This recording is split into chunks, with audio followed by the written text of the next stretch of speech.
Well, greetings again, Northside family. Pastor Dallas here with Theology-2-Go. We're out in the community today, and again, as we've been playing this fun little game, hopefully maybe somebody will recognize where we're at today, but I just wanted to make some connections for us. Again, from our Sunday message, Pastor Tim talked about in Luke this transfiguration passage and about being challenged to recognize what's happening right in front of us. One of the other passages from our readings last week was in the book of Exodus, and so it's chapter 34, and it's actually the end of the chapter here, and I want to just read this to us real quick. It's verses 29 through 35. When Moses came down from the Mount Sinai with the 2 tablets of the covenant law in his hands, he was not aware that his face was radiant because he had spoken with the Lord. When Aaron and all the Israelites saw Moses, his face was radiant, and they were afraid to come near him. But Moses called to them. So Aaron and all the other leaders of the community came back to him, and he spoke to them. Afterward, all the Israelites came near him, and he gave them all the commands the Lord had given him on Mount Sinai. When Moses finished speaking with them, he put a veil over his face. But whenever he entered the Lord's presence to speak with him, he removed the veil until he came out. And when he came out, he told the Israelites what had been commanded. And they saw that his face was radiant. Then Moses would put the veil back over his face until he went in to speak with the Lord. And the challenge for us that I think I wanted to bring out from this is this idea of when Moses spent his time with the Lord, it literally changed his countenance. It made his face radiate. And I wonder, do we find ourselves in a place where when we are interacting with the Lord, does our face show it? Do we have any kind of a sign that we have been in God's presence?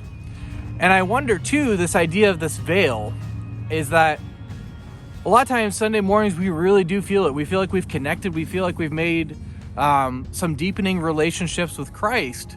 But then as we take that into our week, when we leave the church building, do we sometimes feel like we put a veil over our face to kind of cover the holiness? Do we try to blend in with society and the community around us? And I guess the challenge that I want to give to each and every one of us is that as we go out into the community, as we interact, are we allowing God to radiate through what we do? If somebody looks at our face, will they identify us as a Christian because we are radiating the love of God out through what we do and through what we say and how we interact?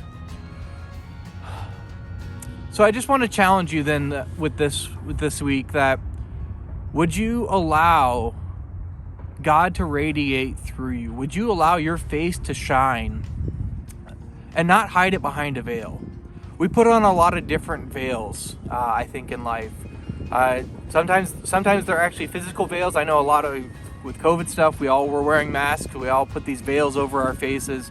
But that's not the kind of veil that I'm talking about. I'm talking about how we mask ourselves, how we pretend to put on a smile, or just the way that we carry ourselves. Would we allow ourselves to be real in Christ and to allow what God is doing for us, and even through the rough times, even through when we don't feel like it, would we allow ourselves to be vulnerable, to share where we're really at, and to be honest with ourselves, but allowing God to continue to transform us and to radiate through us?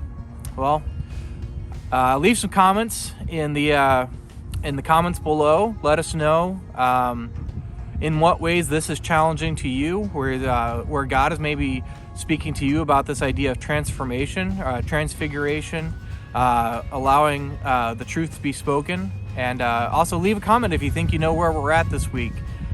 Take care. Thanks for watching. We'll see you out there next time.